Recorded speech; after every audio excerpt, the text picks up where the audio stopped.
It's nice to know that you're all interested in what goes on in your community. That's very important to me. I'm going to open up by reading a few things that some of you are rather aware of, and then I'm going to turn it over to Steve Pisano, who's the chair of our advisory board, and he will introduce our speaker tonight. Understand, this is an informational meeting tonight. It's not a meeting to be arguing and being disrespectful. Thank you. Let's be respectful and show them how dull we are. Thank you.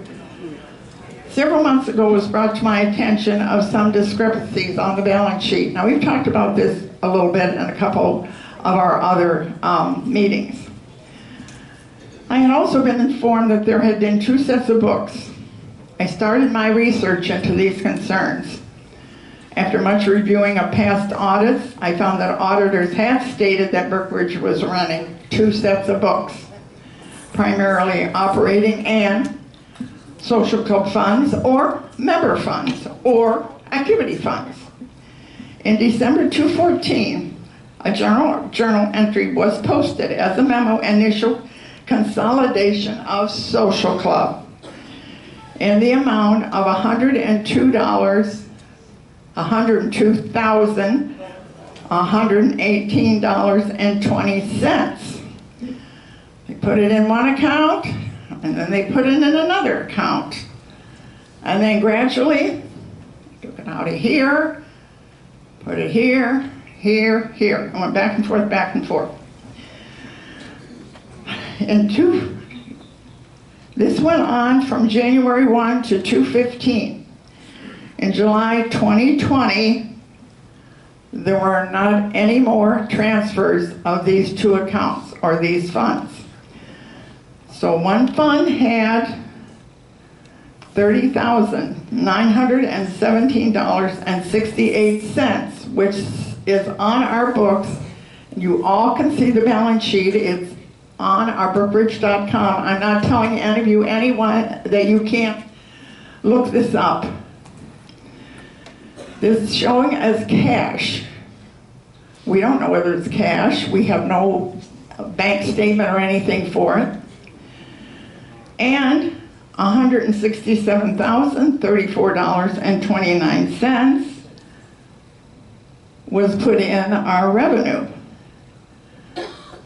Also, another $32,011.59. And I want you all to understand, this says member activities or social club funds. If you all remember correctly, as of July 2020, every club, every BCO club in here had their own EIN number and they had their own money. There should not have been any money in any of the accounts for BCPO. I've also read through some of the audits, and they tell me that there were unauthorized journal entries made. That means the journal entries were made without authority from the general manager or whomever was in charge. Currently, the backup data is not available. I've researched everything I can research back to 1994. A new server was installed in 2020.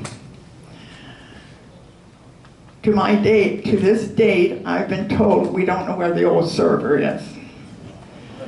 Now I'm going to say this, I don't know whether you like, I can't help it whether you like it or not, but if past presidents and past board members would have read the audits, we wouldn't be sitting here with this now.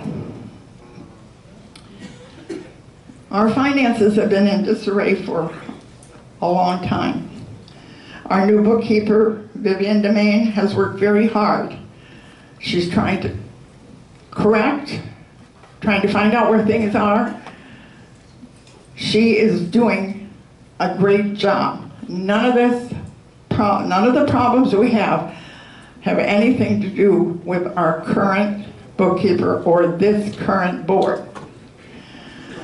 So I'm telling you this because this is one of the reasons that we need a management company to manage our finances, for one thing. And I told you this before, we are a multi-million-dollar company. Do you want your funds managed well, or do you just want them flying out the door when another group comes in? And it doesn't always have to be, I did this deliberately. It could be accidental. Some of these accounts could be misallocated. I sent a lot of the detail to a CPA, which, as I had mentioned to you before, the board approved hiring a CPA to review these accounts so we can clear up these items that are on our balance sheet. A management company will come in, they will handle our finances, they will make sure everything is right and in order. They will also review our contracts. We have no one that reviews contracts. We just take it and hope that we're doing the right thing. They'll also help when we need quotes. It's hard to get quotes for some of the products that we need to, and the equipment that we need to buy. They want our documents say 3 quotes. It's hard sometimes to get 3 quotes. With a management company, you have an array of people that you can go to that can help you and say, yeah, I can get this company to come and give you a quote. They offer a lot of services that we need because this is a great community development, you call it either one. It's a great place to live. And we want it to keep growing and prospering. We need qualified people that can do this for us. And I want you all to remember one thing. I am you. I live in this development. I would never do anything to jeopardize myself or any of you by making a bad mistakes. I'm trying to let you know we need to make it better. For an example, no staff person is going to be let go, and comments that are made are not true. The staff that we have on hand will be staying here. The other concern, this staff has not had an evaluation or a review in over 2 years until December when I requested it. They will get a review and they deserve it every year. Wouldn't you like to know if you're working, how well you're doing on your job? Or a comment if, oh, I don't like this. I'm going to tell my superior when you get a chance to do that. Yeah, we all want to have an evaluation or a review that affects our rate increases a lot of times. We have a great staff here, and there's no way we're going to jeopardize any of them. And that goes from the top. I'm now going to turn this over to Steve Pisano to introduce our speaker. Thank you. Thank you, Anna.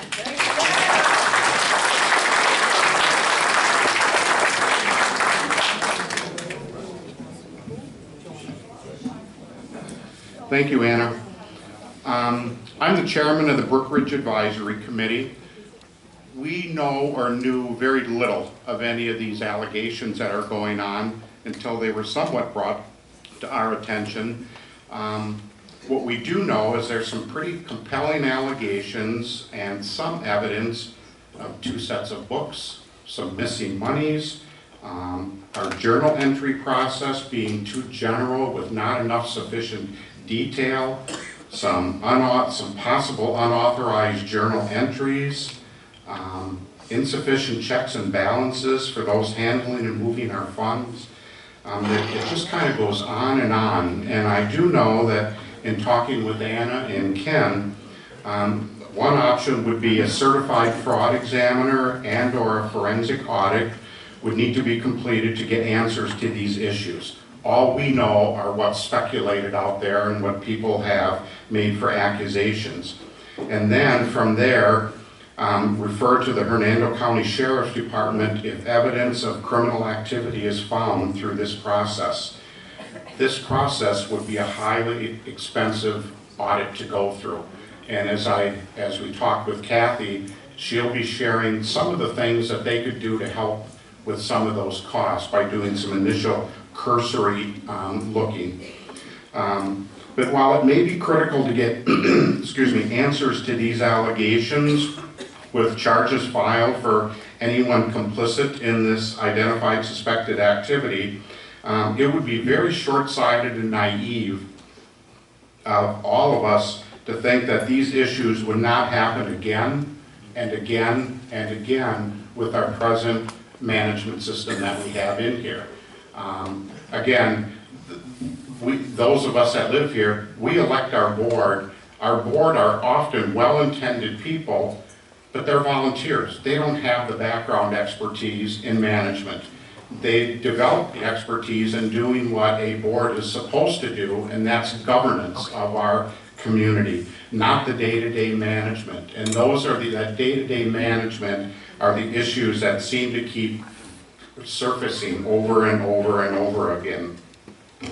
So it was those issues that prompted President Webster to come to to task our advisory committee with looking at property management companies that could help address this issue.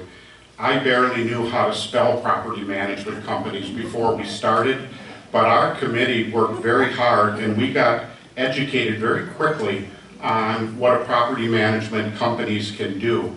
We investigated 16 different property management companies. Of those, we were able to get bids and presentations by 3 companies.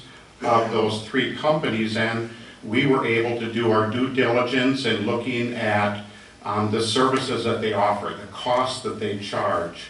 And as we got more and more into it, our condominium associates just rose to the top as far as a property management company that could come in, meet our needs.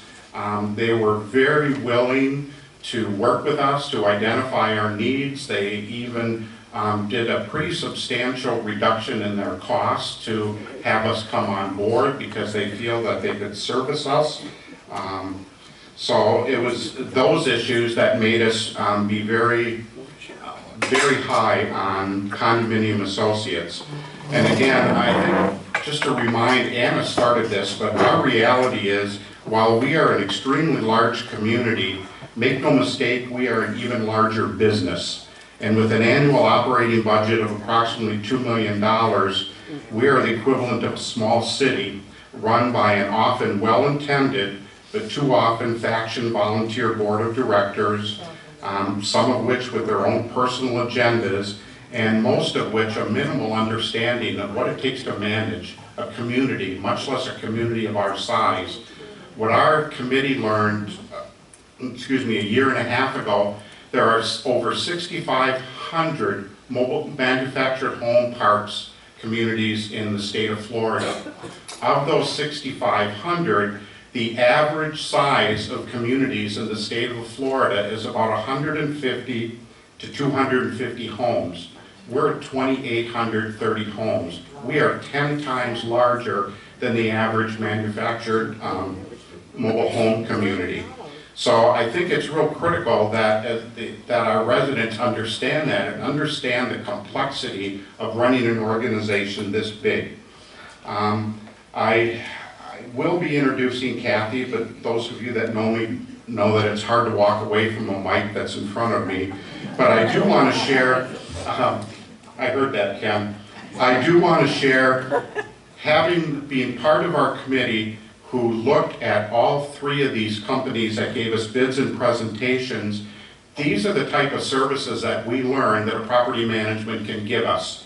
From a management standpoint, they will ensure we have a full-time on-site CAM. And much of you probably don't know what a CAM is, as I didn't either. It stands for a Community Association Manager, CAM. We know that as a general manager. But they would make sure we'd have a general manager on site. They would have an emergency response available for any CAM questions during hours that our CAM isn't here.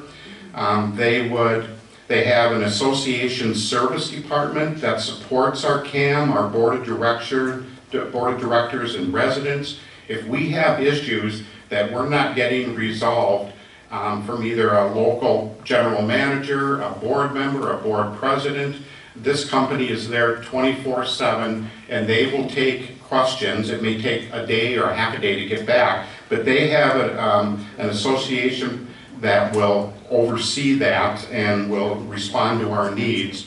They'll maintain security gate oversight. They will provide a website and mass resident email. They will process our work order system management. They'll do budget preparation and mailing of those to property owners. They will maintain our HOA fee processing and oversight. They will do invoice processing. They'll provide financial statements, accounting services, personnel and staffing, training, workers' comp safety procedures to include OSHA material safety data sheets. They will do the training of our staff. They will do training of our board. When you become a board member, my understanding is you have to attend a certification class, so they will provide those. They will have regular ongoing meetings to support the general manager. They'll have a regional general manager and an administrative manager that's there to serve our general manager to make sure we can give that person direction, or to make sure they can give that person direction. And other areas, they will take care of monitoring current vendors and they'll recommend vendors for better service or prices. I think immediately to how helpful they may have been with our pool outage that we had, our swimming pool. You know, poor people like Mike are scrambling, trying to find vendors that will come in and work with us and for us. Condominium associates would be able to provide lists of vendors that could come in and fix our pool, hopefully making that job a little bit easier. But they will have document enforcement to assist the board in enforcement of governing documents. From a executive team standpoint, they have a senior area manager and executive level team member to ensure that our general manager is getting proper training and is effective. They have a human resources department. They will be our people, but they would be condominium associates employees. They would be onboarded, but they would be our people with the salaries and benefits that our board wants to have. But they would take control of creating job descriptions, doing the supervision process. So there's just so many things that they can do from an HR standpoint. They would monitor employees' sick and vacation time. They would, to reduce workers' comp, they would provide periodic safety training for our maintenance employees. They would they would interview applicants for on-site administrative and hourly wage applicants. Their accounting services, I'm not going to get into very much because that is definitely a strength, and I don't want to take that away from Kathy.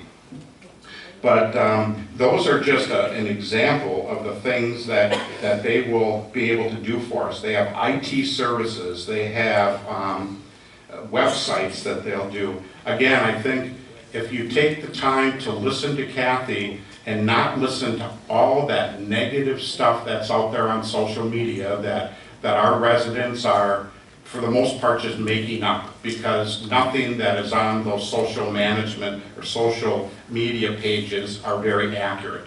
You know, why people make those things up, I don't know, but if you just take time to listen to what condominium associates can offer, I think you're going to walk away with a much better appreciation of not only our current situation, but how a property management firm can help us to get this back on track.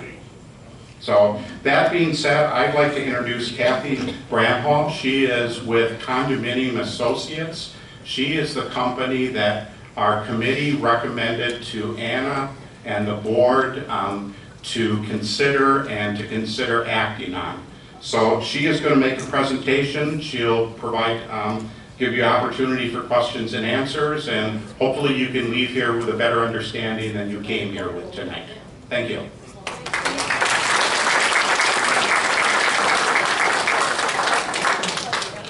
Hello, everyone.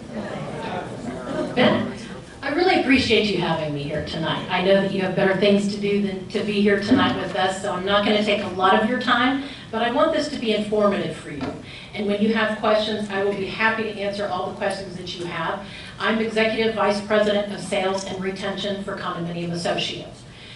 My title is not only sales, but it's retention. And what that means is I help to retain existing clients to make sure that our existing clients are happy. I've been with the company for 21 years, and I've been in this industry for 30 years. So there's not too many questions I haven't been asked or can't answer for you tonight. I wanted to tell you a little bit about our company. We are locally owned and operated. We are not national nor publicly traded. The owners of our company live in the area, come to work every day just like we do.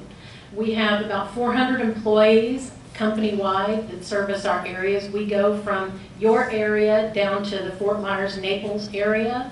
My territory goes to Venice, and then we have another company called President Hospitality that handles our properties past the Venice area down to Fort Myers and Naples, because I just can't drive that far. It's just too much to try and keep up with. So we have two separate companies that handle that for us. Like I said, we've got 400 employees company-wide. We manage around 350 associations company-wide. And what that means for you is that because we are locally owned and operated, because we take care of every individual association differently to suit your needs, to make sure that we're servicing what it is that you want, you get that boutique level of service that other companies don't offer in our industry. And how does that translate to something that you would need or want? It means that we're not going to come in and tell you what you need to do and make it so that you feel as though you work for us. Because I work for you, you don't work for me. And in that process, the way I typically handle an association is I feel like we build it from the ground up. And that means that we decide with the board, and maybe with the homeowners as well, what are the services that you need that are important to you that are going to help you become more successful than you even are today. We want to work with the staff and the board to make sure that you have a smooth transition. We have a transition team that onboards all our new communities that will get all your books and records and upload them to the web page. That you'll have the ability to look at all your governing documents. You'll look at your association dues account. You'll have all that information at the ready for you to look at anytime, 24 hours a day. And that is included in your management fee. There's not an additional cost for that. That also offers us the ability to send blast emails. So if you have something going on in your community where a road is going to be closed or the pool is down, that we can send a blast email out to the residents to let you know, hey, we're working on it, here's the status, and here's when we expect it to be back up and running. Because I find in this industry, the biggest thing that's lacking is communication. It's letting your residents know what we're doing, when we're doing it, and when you can expect it to be done. And the same goes for the board. The board would also be actively involved in all that. We require that our managers provide the board with a weekly update that talks about all the things that have transpired throughout the week. And because you're such a large community, it's going to be several pages. But it's going to give the board an understanding of that we're not sitting around doing nothing. This is what we've done for the week. And here are some of the pending projects and some of the things we need to talk about at the next board meeting. And along with that, we then provide a monthly board package to the board that will include a financial statement, a management report, proposals, bid summaries, all those types of things, so that your board can come to a meeting, have all the information prior to the meeting, so that they can make educated decisions. Because what your management company should be doing for you is to stand back and help the on-site folks to get bids, proposals, to share vendors with you that we've used for long terms that do great work for us at reduced costs.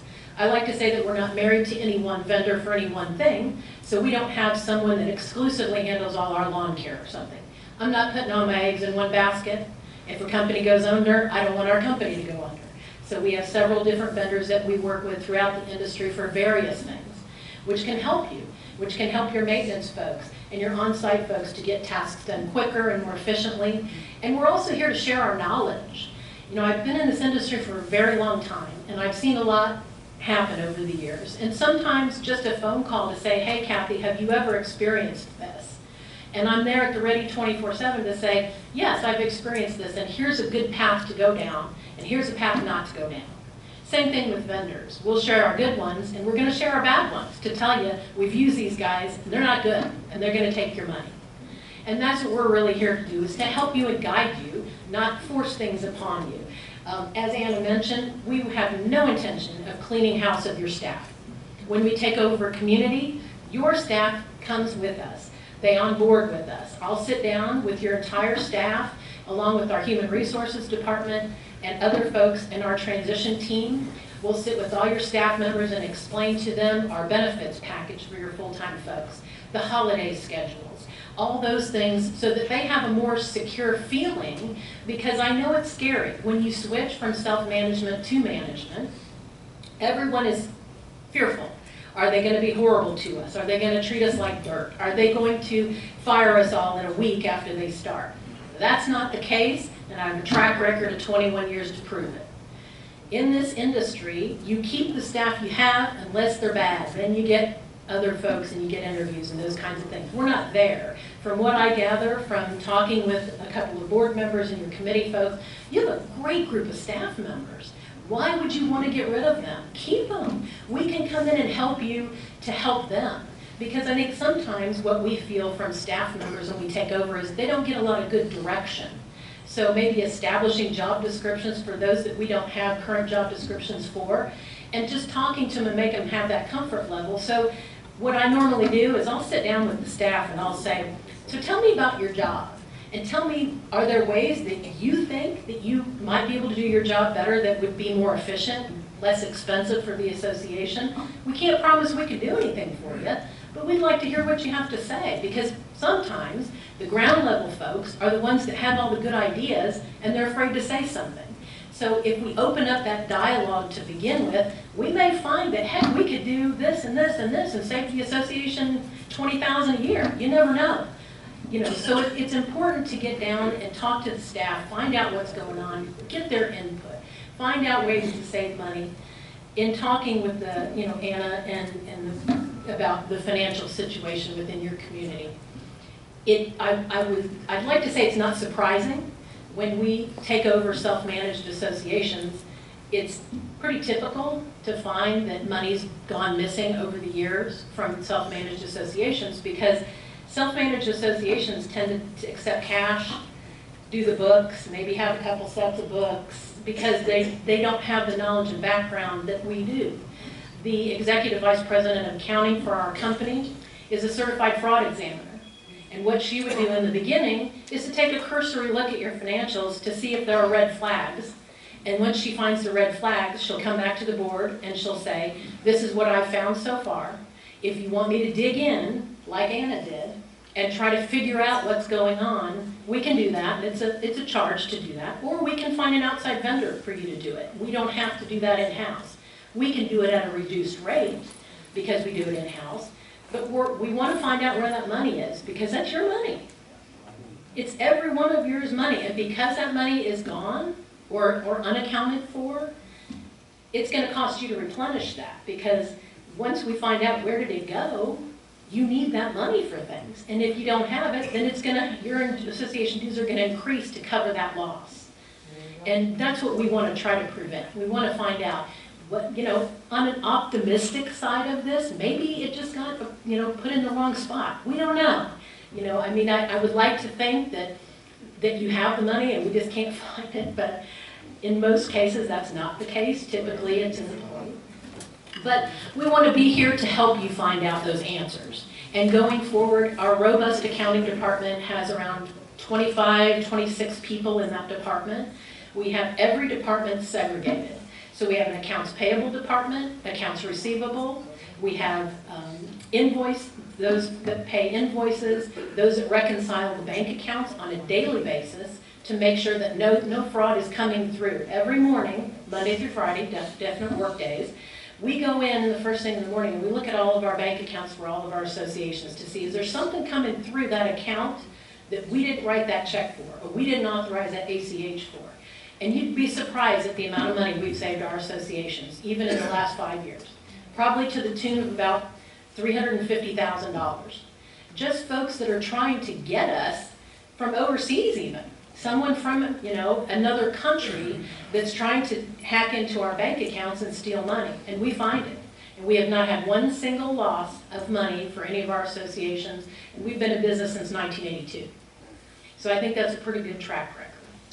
And so we want to help build that. We want to help you to make sure that going forward you don't have something like that happen, because within our company, the way we do things is that the invoices would be uploaded to the system, coded by your manager, and then a board member will receive an email saying you have invoices to approve. So a board member or two would have to go in and look at the invoice. They can see the actual invoice itself and then approve it before a check's ever released to a vendor.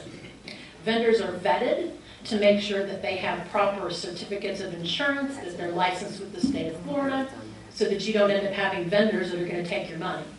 And believe me, that can happen too. We had a vendor just within the last year that came to do about a $250,000 painting job at one of our communities. And he presented his license, his certificate of insurance, the whole thing, and within a week he canceled that insurance. And we didn't know. And so we ended up having to go to court, and we talked to the judge, and the judge said, look, you need to do a better due diligence on this. So that's what we did. We go in and we check everybody's license with the state of Florida. We call their insurance company to find out that they're adequately insured.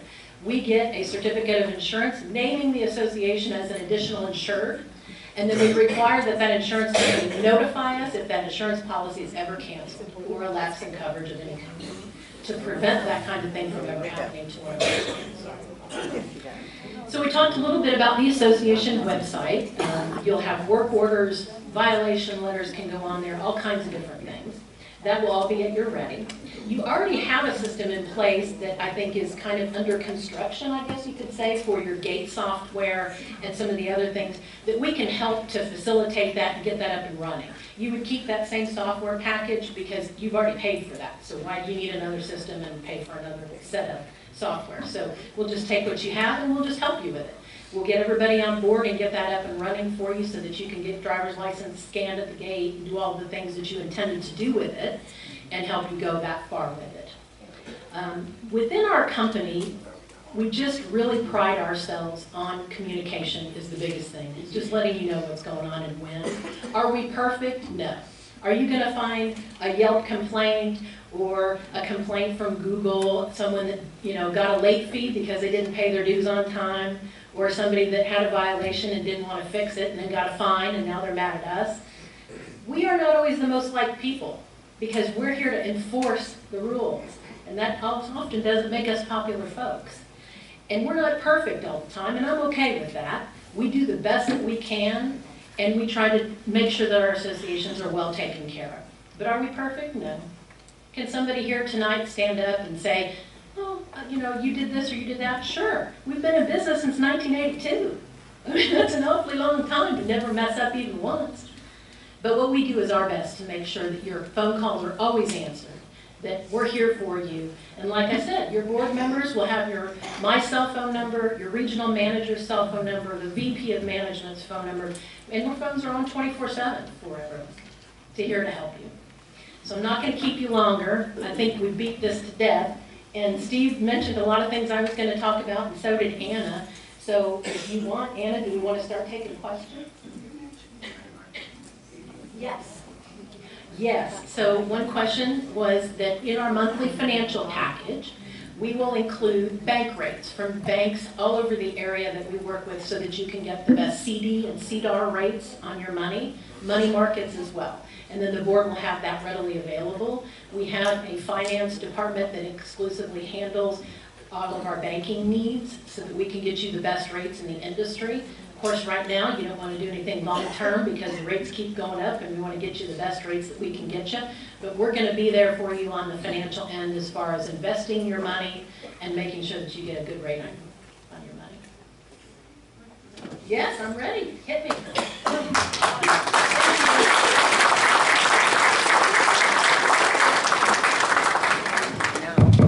Okay, we have questions.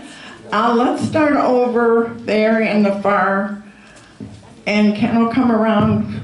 If you raise your hand, anybody over there, please. Thank you. Please state your name. Hi, Ellen O'Shea, Unit 3.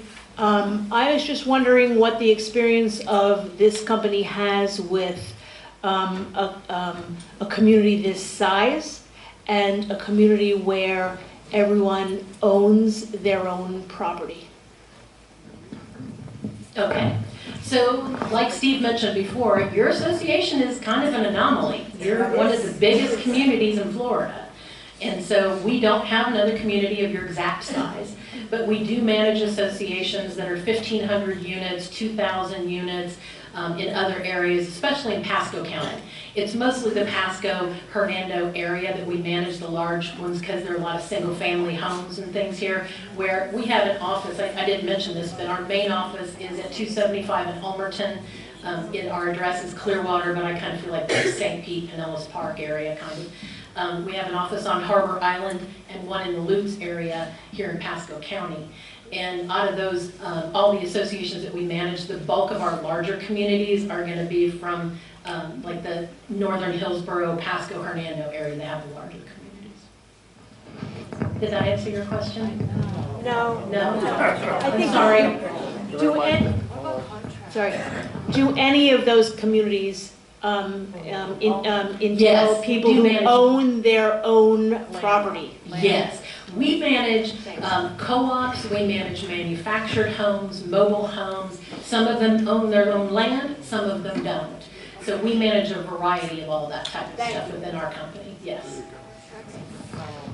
Anyone else over there? I just like to start here and move across so everybody gets a turn. Hi, Mike Cummings, 83 Weatherford Ave. Where do we stand with costs? Your costs to us. Your cost to us.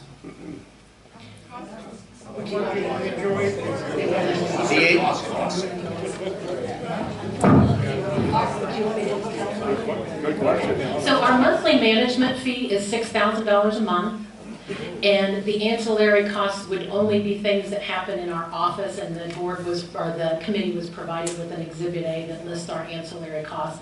Most of those costs aren't going to be charged to your association because most everything's going to be done on site here, and there's no charge when stuff is done on site.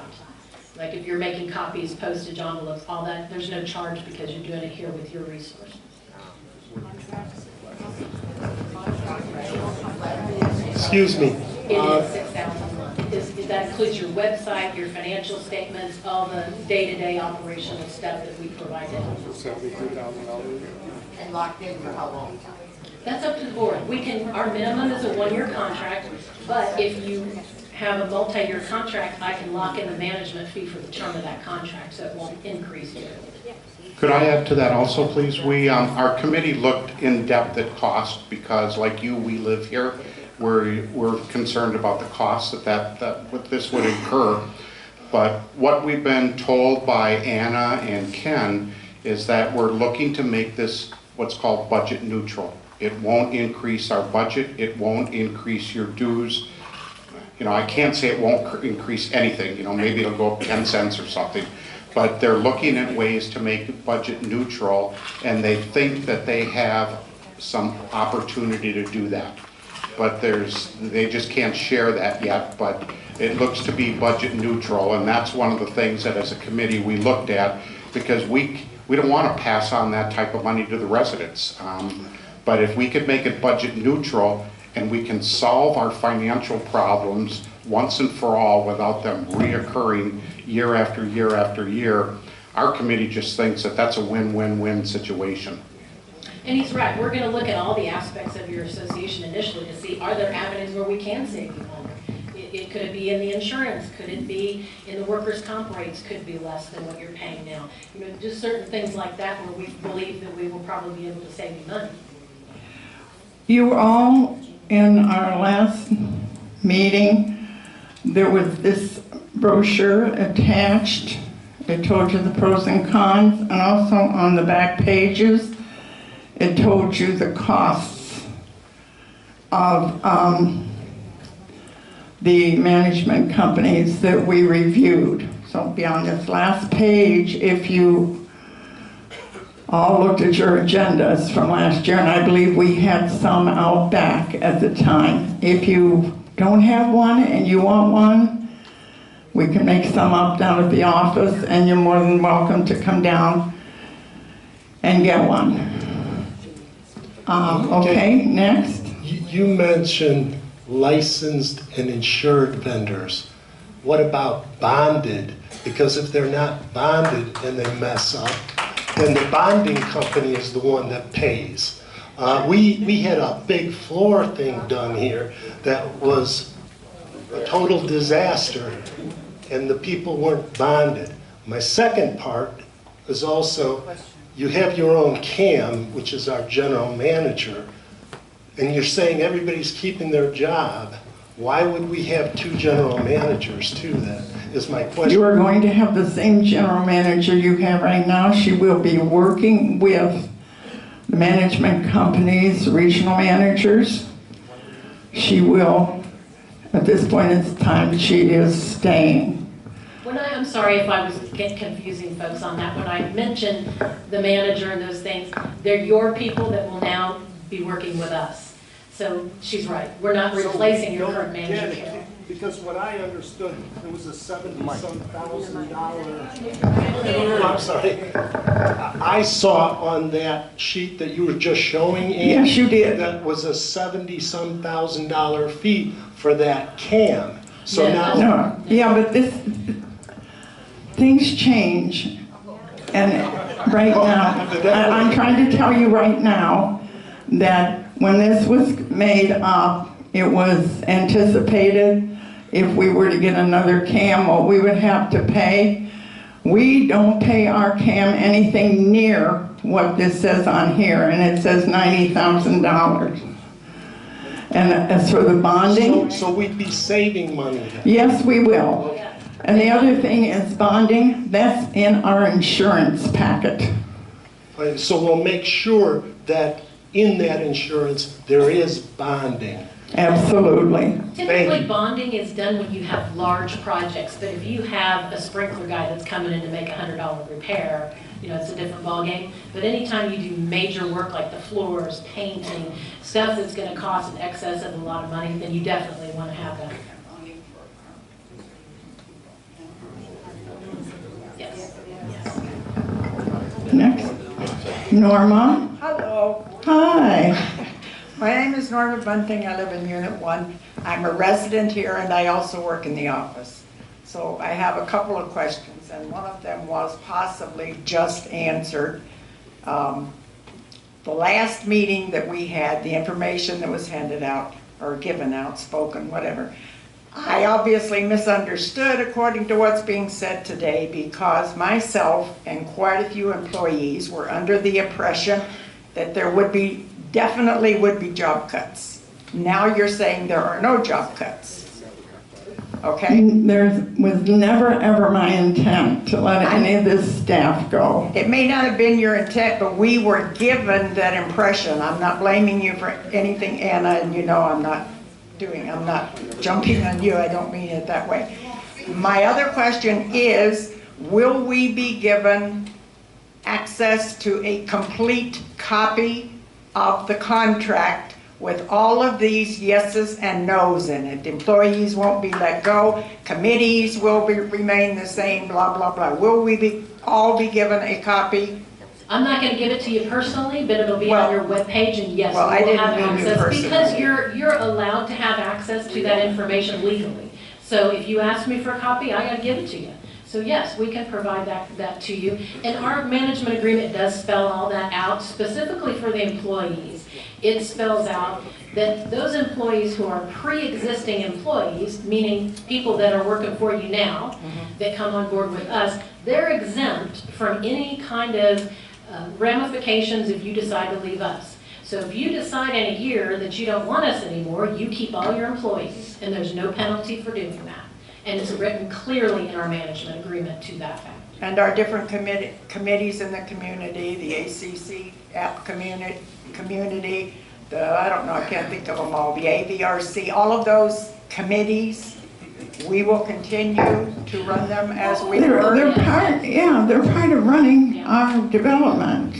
Well, I understand that, but We're a not lot here of to us change don't, anything. a lot of us don't know what a management Yes. company And will I come in and understand you do. have like 80-some committees or some crazy number like that. Yes. That won't change either. The way you run your things now is the way you can run them going forward. And if you have an architectural committee and different committees, we'll keep those committees and just help you in areas that you may need help. We're here to try to keep you legal, really.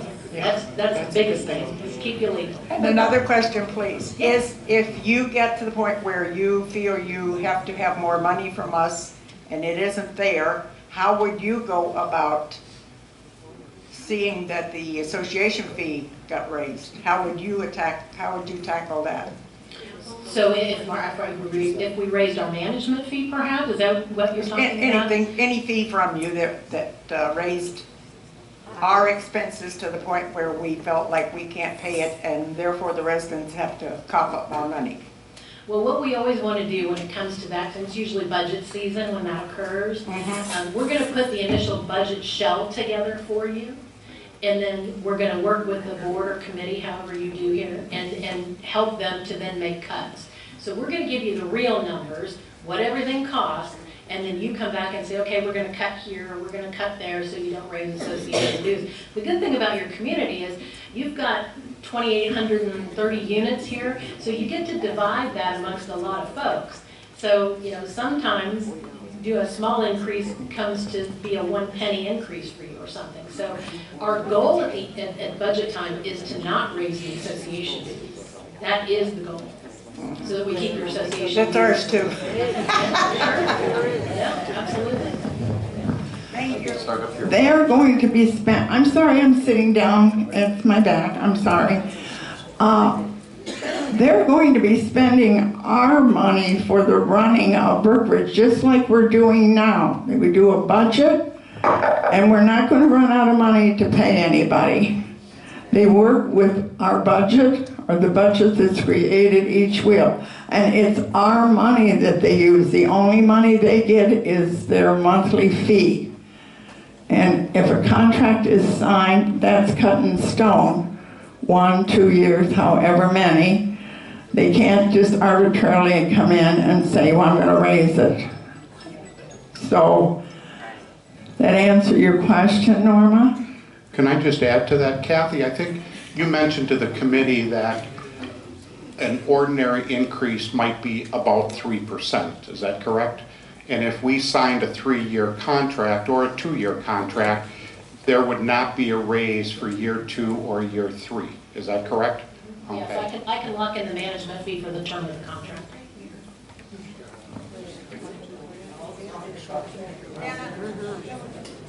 All right, we'll go back this way. One more, and I'll shut up.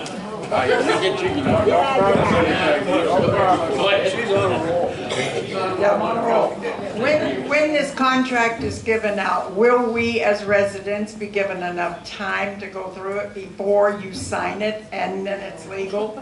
No, your board Legal members and done have with? the ability to sign that contract without input from the membership as far as the actual contract. So let me give you this scenario.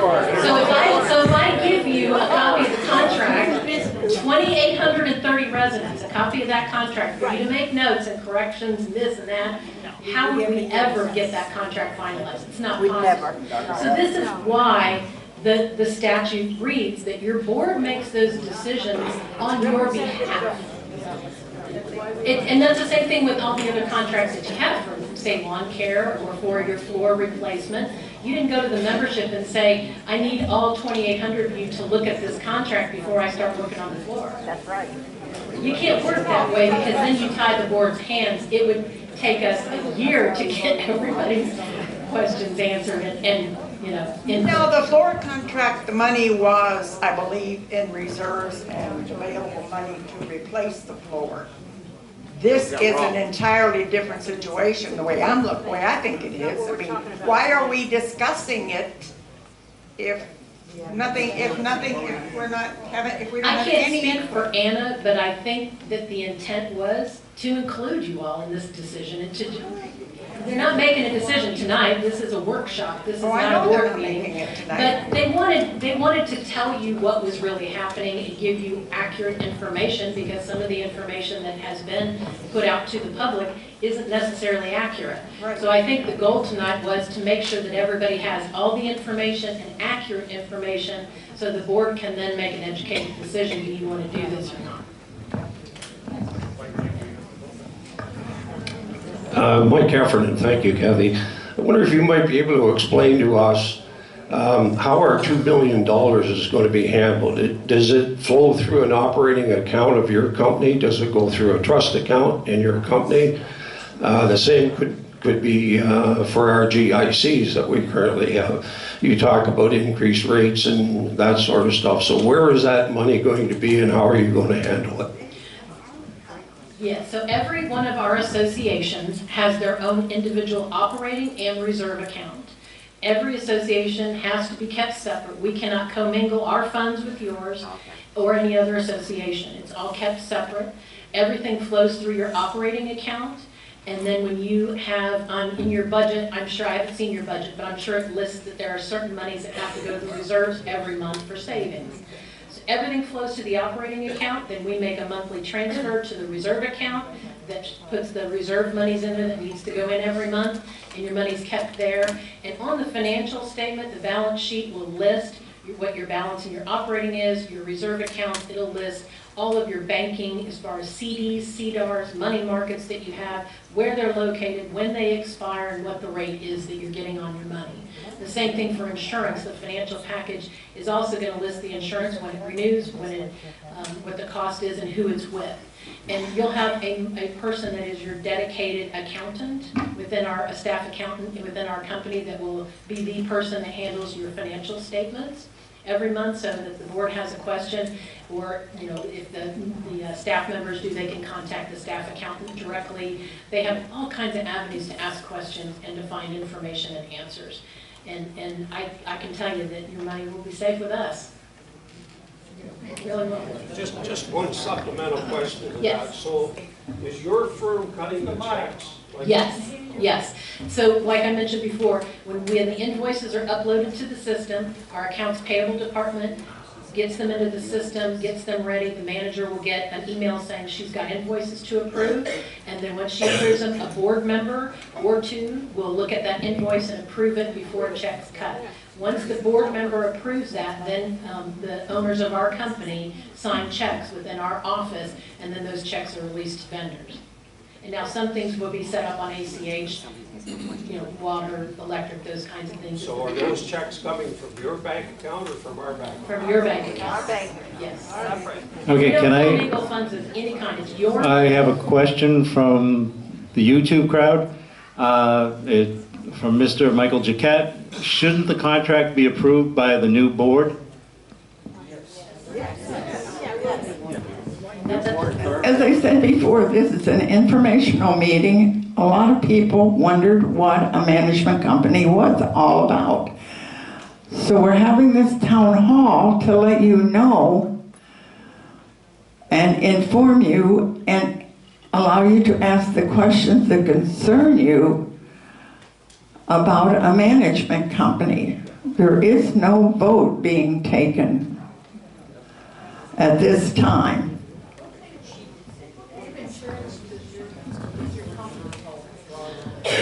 We do. We hold insurance for our company. for over $1 million that will cover any losses that would ever occur. None have ever occurred, but we are licensed and insured and the whole thing, our company personally. Yes, yes. And then we have separate insurance for all the employees and all that kind of thing as well. Layers of insurance. Yes. My question, I'm Robin Napier. You said you had 400 employees. Are those employees the employees that would be added to, like our administration? Are these considered your employees once you come in? Yes. They would be our employees for liability reasons and for insurance and all that kind of thing. So they would be considered condominium associates employees, but the board still decides when they get raises, when they get bonuses, what the job descriptions are, and the whole thing. So when you say you have 400 at this time, this is different associations and condominiums and that you have in your group? Correct. Okay. And then this would be to you, Anna. You had said that the reason that the management company would be a great idea is because the board did not know the ones that are sitting up there today, which what I mean is who we have in place. But from what I understand, there's a whole bunch that were up there that had been here for years.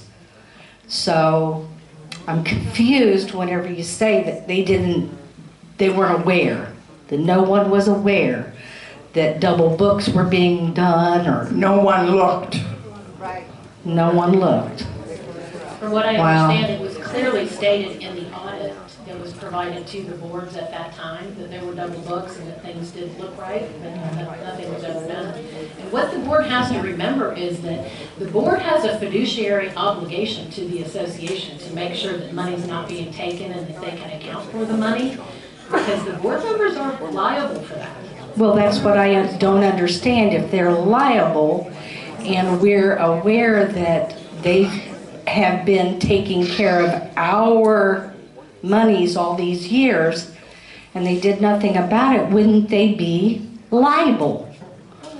I'm not a lawyer, so I can't speak to that. Anybody can get sued for anything today. You know Well, I know that, but But I'm not a lawyer, I can't.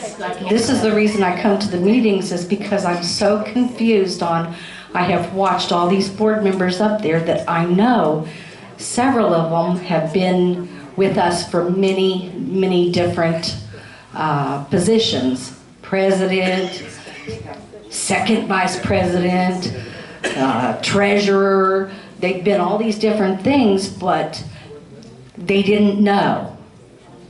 I can't speak to that, but I can tell you this, that going forward, you can fix it. That's what you have to look at. I know we at this can point. fix it because we've got somebody that's supposed to be doing an audit for us. And I know for 7 months I've been told about some audit coming in, but we've never seen it yet. Once we see that, I think that's when we could really make a decision on having a management company come in, whether or not it would be good for us. Is it good for us right now? I'm confused because we don't even know what money we have. That's why it's so important to have a management company, so that we can make sure. But we paid for an audit. I don't think you did. Did you? Yeah, we did. You said that we had paid for it, Anna. We had an audit. I got the draft. I'm so sorry I'm sitting down. I question the items I just mentioned to you earlier. And on the phone, through emails, and I never got a response. I didn't get it, and nothing was done last year, or the year before, the year before, the year before, the year before, the year before. So here's. No, I get you. I totally get you. What we're asking for is, have we paid for an audit? And if we have, if we could all see it so we really know where we stand. We don't know how much we have. Do we have 50 cents on a dollar? Robin, right now is, I just have the draft. And in the draft it says, it's only for the viewing of general manager and the board. When I get the original one, I'll be sure and let everybody know. I'll have Arlene send out a mass email so everybody knows. I'm hoping that we get it this month. But I have worked diligently on this. I'm sure you have, and I'm glad we finally know that there's 2 sets of books.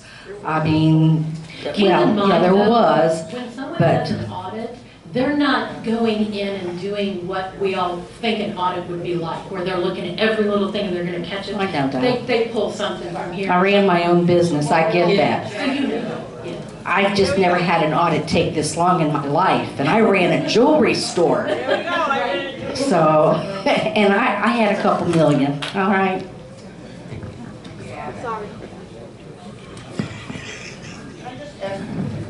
Audit company, do we know the name of the audit company? The name of our audit company, of who's doing the audit for the company? Bayshore and La Grande. So are we on a daily basis following up with this audit company? and saying- This, what you're asking for is the yearly audit. We have CPA who does our quarterlies and our taxes. The auditor, and to be honest with you, the auditor at the end of the year, when they take your data, they can only work with what you give them. And to answer your question, we work with Basher and Lejeune with other associations, so we can help facilitate that and light a fire under them to get that done and find out the backstory on all this, because we work with Percy a lot. You know, not anybody intentional, it doesn't really take that long. Yeah, we don't have a microphone. Stretched out longer. Can't hear. I understand. She was just questioning why it's taking so long. Chuck Gordon, the association, condominium association must be aware that naturally the older association like us has a reserve fund to take care of improvements that need to be made, and it has to be sufficient, or else the board can even do an emergency yearly, so it has to be sufficient. That's what I want to make you aware of. Sure. And even though they say we have sufficient, maybe it is, maybe it isn't, but you have to, I know you maybe, I don't know if you have a study, independent study, but I wish you would do an independent study. Thank you.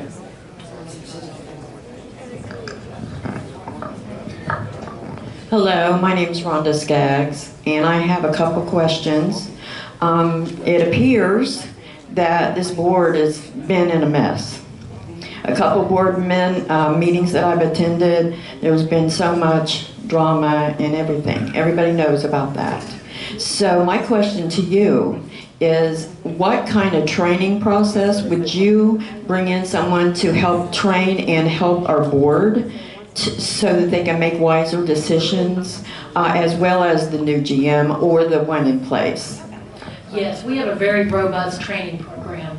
I train board members how to conduct board meetings efficiently and how to carry the day-to-day operations efficiently.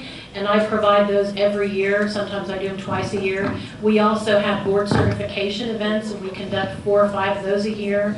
I also do training events for insurance and reserves and you name it. We've done all kinds of training classes throughout the year that I teach, and we mostly do them via Zoom so that people can just sit at their home and listen and do all those things. And then with our staff, we have an even bigger program. Within our software, we have a directory called Training Matrix. Every time I do a video and we record it, we put it in the Training Matrix so that any manager at any time can go in and just look at a video real quick on how to do something or get information. And then we meet with our managers, like your general manager. We would meet with her quarterly with all of our managers. We have training with reserve companies that come in and CPAs and different vendors to teach classes, because your community association manager is licensed, so every 2 years we have to re-up our license, which means we have to get so many credit hours to renew our license. So we encourage our managers to attend events. We encourage them to attend our events, and our quarterly meetings are mandatory for managers to come. We also, every 2 weeks, have meetings with just our on-site folks and our portfolio managers to just kind of say, what's going on in your area? Do you need help with something? And just share information amongst our on-site managers so that they can kind of bounce things off each other. Because the one thing that we do have within our company, which has been very successful for us, is a more team environment with our managers. So if Carol has a question about something, she can quick send an email out to all our managers and say, I need a new floor in the club room. Do you have any suggestions of vendors I can use? And our managers are going to send emails back saying, I've used this company, I've used it, but don't use this one, that kind of stuff. And it's more of a team environment. Because we're a smaller company, we have the ability to do that, and we encourage that for our managers to work together. We even have senior managers that help our managers. And your manager is going to be new to our company. So that manager is going to get extra help. Just teaching her how to use our accounting software, just to be able to look up information, and the website training and all that. We will have people on the ground here with her, training her and the rest of the staff. Because what we don't want to do is come in and then just say, okay, here you go, now figure it out. That's not how we do things. We're going to come, I'm going to come. We'll all be here to onboard you and to help you throughout the process. And if we need to come back, and do it again, we can do it again. Your regional manager is going to be here as well, just popping in once a month and twice a month, and just to check in. Kathy, can I just expand on that? As far as board meetings and running of board meetings, what role do you envision a general manager playing in our board meetings? Either facilitating them or being a resource? So every association is different. Some associations, their board president isn't a strong person and wants us to run the meeting. So your general manager may run the meeting, call it to order. Do we have quorum? Yes. We move on. We do all the things, and they go through the agenda. Some associations, the board president runs the meeting and just calls on the manager, or the manager interacts with the board and the members throughout the process. So what we don't want to do is anger anyone. We want to come in initially and find out what is it that you expect from us and what can we expect from you. And then we sit down and work it out. The general manager should prepare the agenda with the board president. And if the other board members have items they want to put on the agenda, they need to run that by the president, and we'll put it on the agenda. And then we'll work it the way you want. I typically like to have an agenda that has an open discussion at the beginning of the meeting, so that you can come and you can talk about things that are on the agenda only, that if you want to voice your opinion before the board votes, before the board discusses an item, then you have the ability to do that prior to the guts of the meeting getting started. Now, every association doesn't do that. Some do that at the end of the meeting. Some don't do it at all. So it just depends how you want your meeting to run, but I can help the board to guide them to different directions that they can take that will make their meetings run more efficiently. And if you're having contentious meetings, if you're having things that are becoming a little too much, we maybe sit down with the membership and say, look, we're going to have to run a meeting like this. I mean, look, today, you're all great people. You're not yelling at me. You're not yelling at the board. You're not acting crazy. I think that just seeing the group of folks here, it's not going to be a big deal to sit down and talk to you folks at a board meeting and say, here's what's going to make you run more efficiently. It's, the more efficient you run, the more money you save in the long run. So if you're acting up crazy,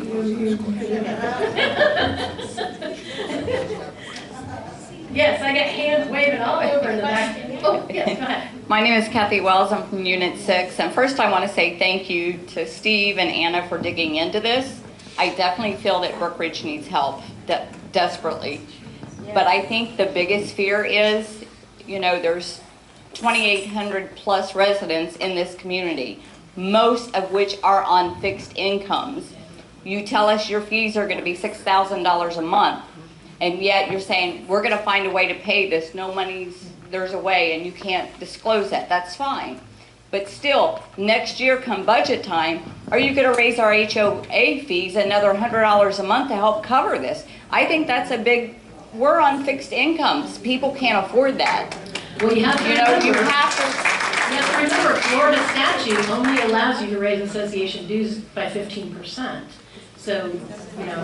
well, and I think it needs to be in that can't, in the contract, that it can't be raised more than, say, 1 to 10% a year or something. Well, We're all on fixed incomes. I get that, because in the bulk of our communities are folks on fixed income, so we realize that. I can't put something like that in my contract because I can't dictate to the board what they're going to do with their spending habits.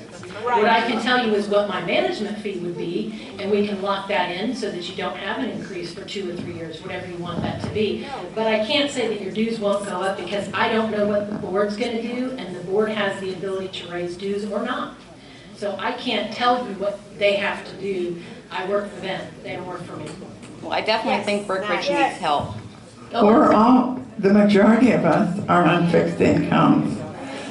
Because I didn't win that multi-million-dollar lottery. And if somebody else did, God bless you. John Murray, Dinsmore. I was wondering, how long is your contract? 3 years?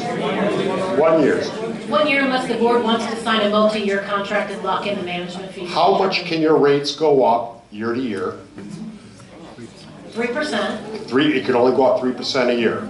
And I'll put that in the contract. If they want to just sign a 1-year contract, I can put that in the contract that going forward that the association dues the management fee would not increase more than 3% for the coming year. Okay, and you answer to the board? Absolutely. Oh, yeah. We also answer to the homeowners, too. Well, We take direction from the board.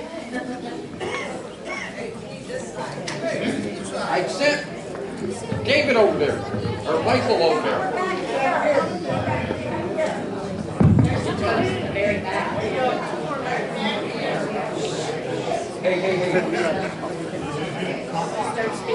Linda Walls.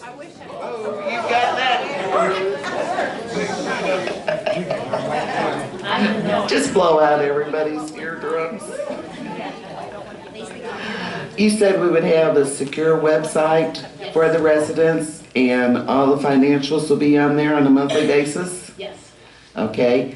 We've already had approval for a budget for 2024. If the board decides to do this, how is that going to affect our budget since this wasn't built into our budget? In talking with Anna, the 2023 budget that's already been approved for this year, we feel that there are areas where you would probably be able to save some money that will offset the cost of the management fee, just in cursory looking at some different items and talking with Anna. Over here.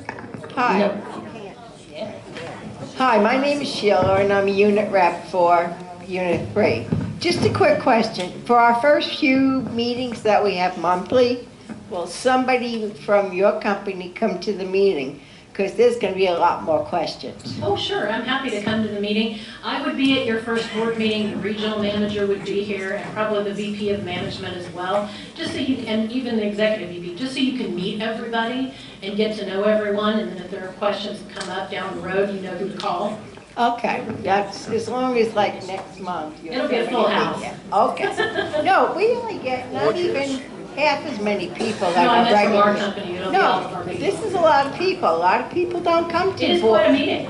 It's usually maybe 100. Typically, we get these when they like have a special assessment. Yeah. Where you're doing something nobody wants to do, amend the docs or something. Hi. Thank you all for coming. The more people that are here tonight, by the way, the more you can spread the word to the other people in your community, the truth about things and what's really going on so that everybody knows what's happening. Hi, my name is Gail Metcalf, and I have a couple of questions. You don't have to boo me. Okay, I read over all of the information that we were given, and it sounds like there's been a little bit of change. And one of the reasons that this was going to be cost neutral was that 2 people's salary were going to be eliminated. And now you're saying that nobody's jobs, I would like her to answer them, nobody's jobs would be eliminated. I'd like to understand why there isn't going to be a cost increase, because all of the homeowners associations that I've spoken to, and I've spoken to maybe 15 or 20 of them, when a management company comes in, their dues are raised minimum of $150. Now, you have a couple of things on the cost management. One says payroll services versus at actual cost, approximately 26% admin fee, 28% non-admin fee guard code enforcement staff. It's kind of ambiguous, and I'm wondering how many employees, which departments, and does this represent? That's one. Okay, can I answer them individually? Because I Sure. never remember all these questions. Okay. So to answer the first question, we don't have an intention of cutting any people's jobs at all, period. I will say that today. Okay. If the board decides to do something down the road, that's their choice. But we have no intention of coming in and firing anybody, cutting any jobs, anything. I can tell you that in talking with Anna, she wants to talk to the board about some things at the next meeting. But that would, some of the things that are currently going on would allow it to be cost neutral.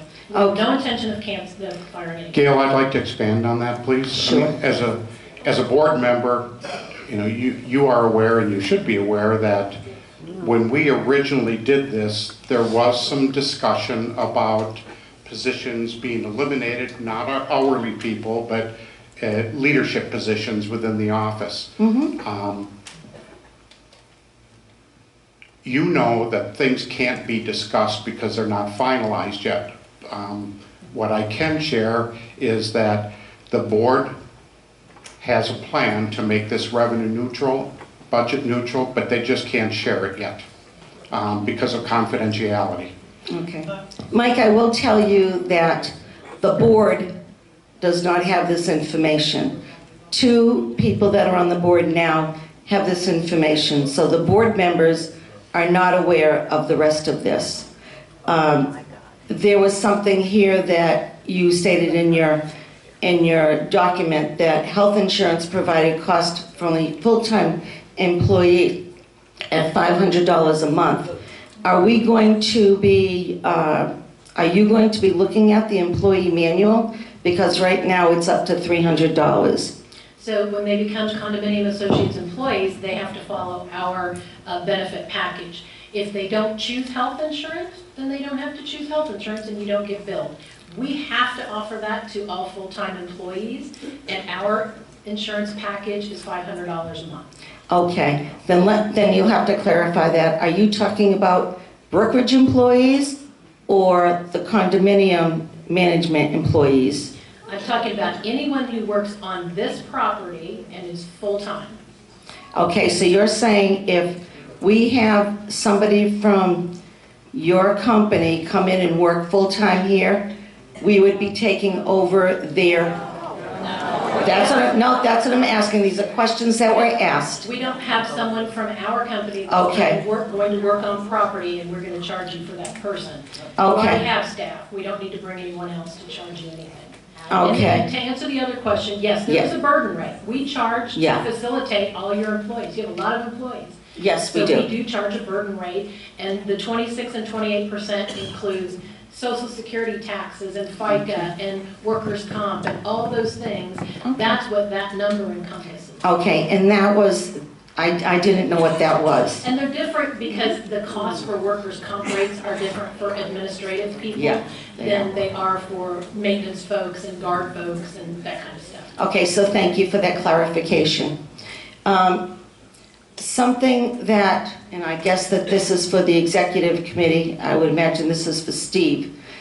Speculated costs will be negated via elimination of current leadership and support systems within Brookridge. Possible revenue neutral. This is a speculation.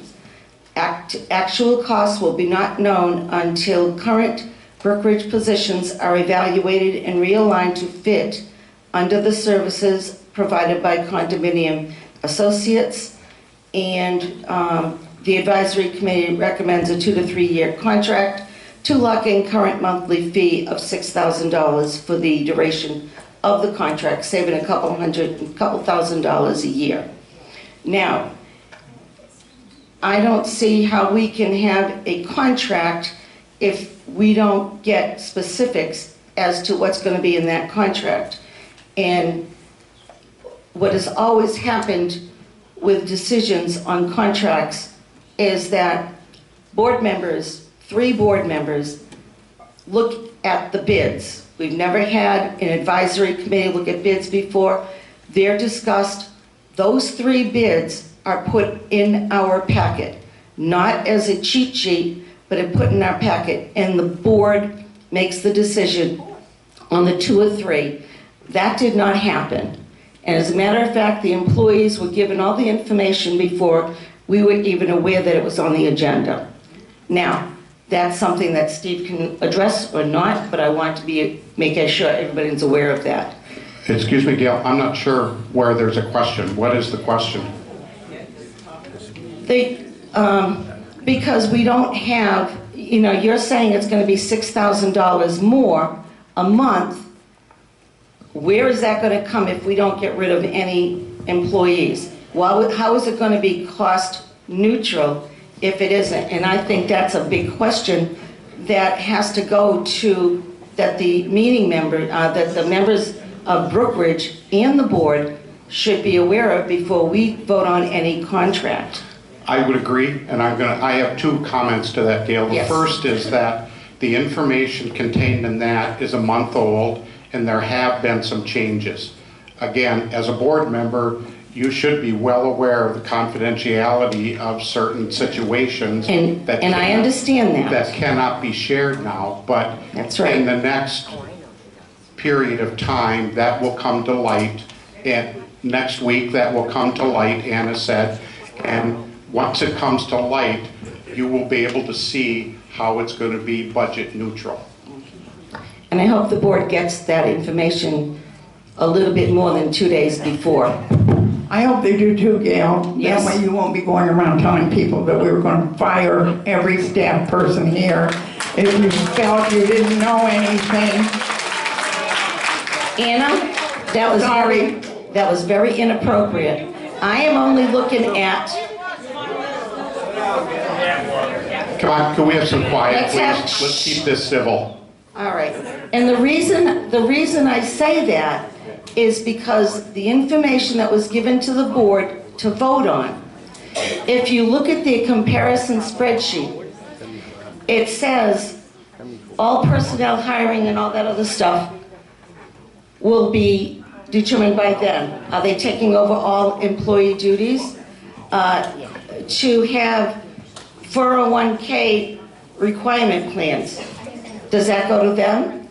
Association bills are paid weekly. Is that Arlene's position? The fact that they're going to be... Gail, can you just ask one question at a time? It's hard to reply when you keep repeating.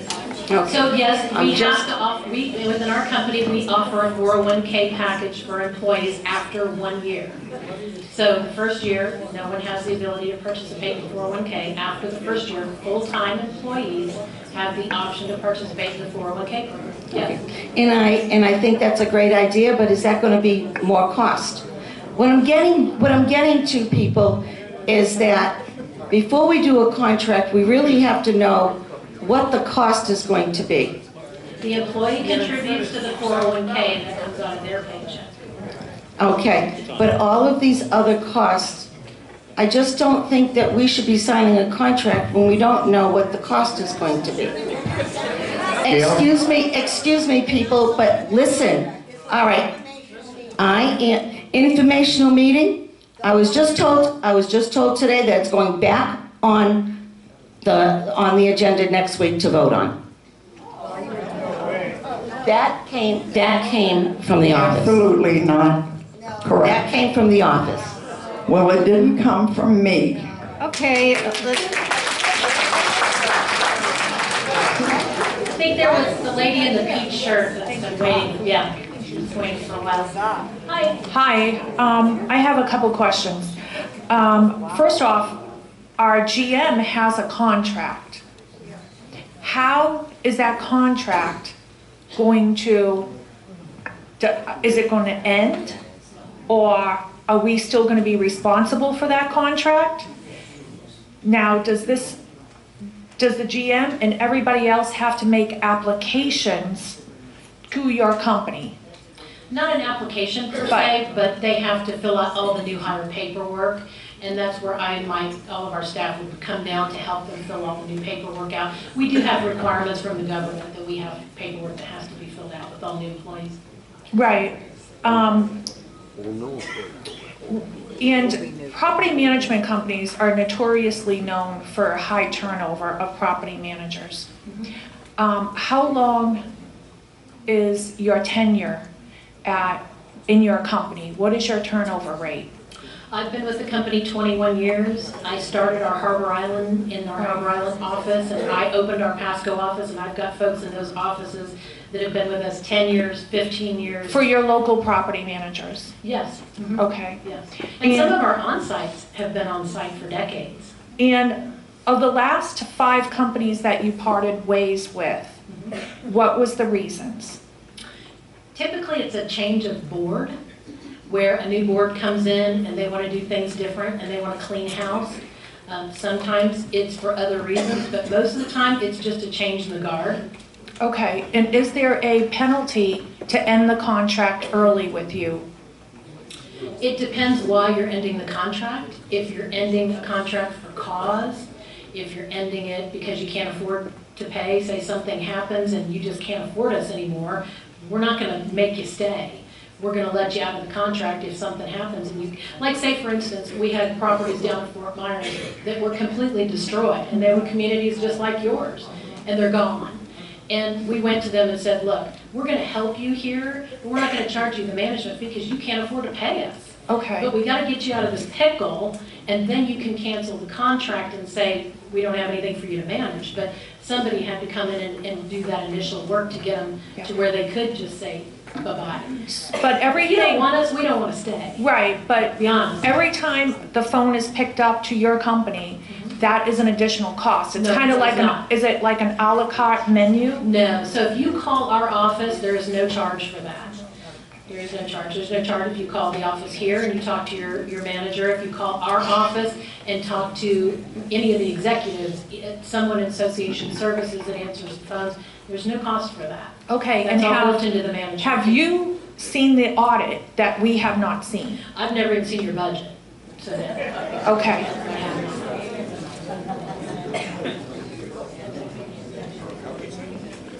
Has there been, and I just have one last question, has any paperwork been signed by Brookridge with your company at this time? No. And are you aware that the property management vote was already taken and it was voted down? Yes. Okay. And then I was asked to come here tonight to explain some of the items that were the cause of the voting it down, that were maybe just some miscommunication. And that's what I was here tonight to do, was to try and help answer some of those questions. And this question is for Miss Anna. Are you going to wait till the new board is in place before you make any, propose any decisions? That will be up to the board. I'm not making any decisions at this moment. But the current people that are on the board right now that's left have all voted for the management company. No. Well, there's, but the people that have would outweigh the people that did not. Not at this time. Not at this time. I didn't get your name. My name's Debbie Coble. Oh.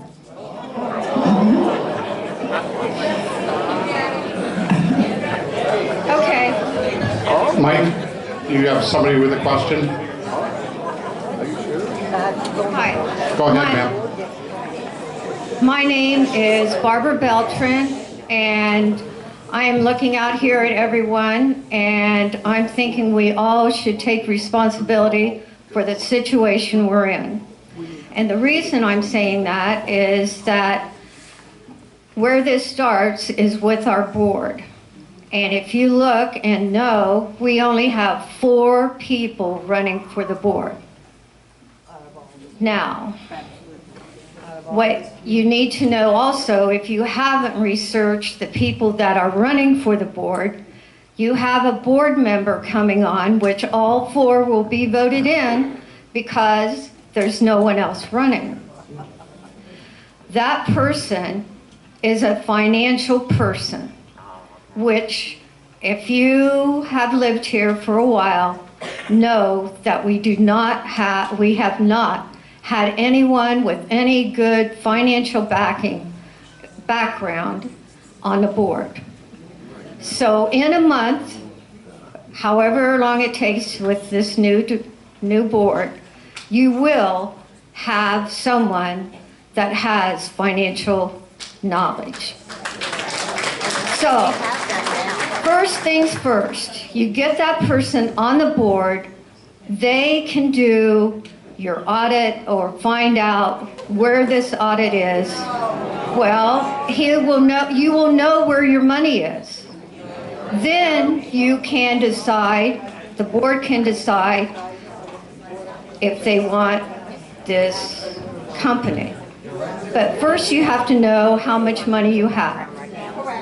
So why am I getting negative? Why? What's that? Well, you have to know your money first. Okay. How about the gentleman back with the hat? I am.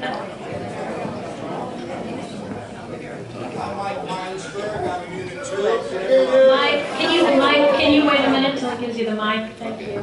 Mike Meinsberg, Unit 2. And I just have a couple